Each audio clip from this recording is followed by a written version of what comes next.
Čaro! Nikad neću zaboraviti! Hvala! Hvala mojim panovima što su me toliko usrećili!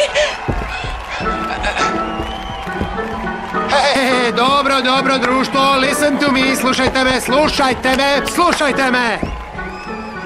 Zapamtite, molim, da, imamo poziv za nastup na televiziji, tako da je potrebno da mi što prije potvrdite najkasnije u 5:30 ujutro, hoćete li ići ili ne, jesmo li se dogovorili? I nemojte zaboraviti akreditacije, molim vas!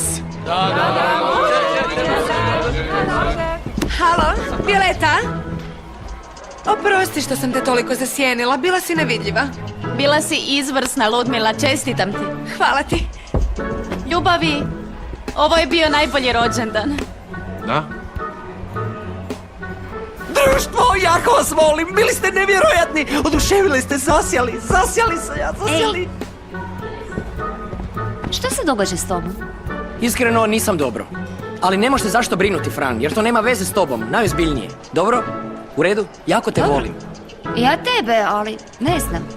Ako je nešto, računaj na mene. Dobro, i ti možeš na mene, ali želim da uživamo u ovom jedinstvenom trenutku u našem životu. Može? Fran?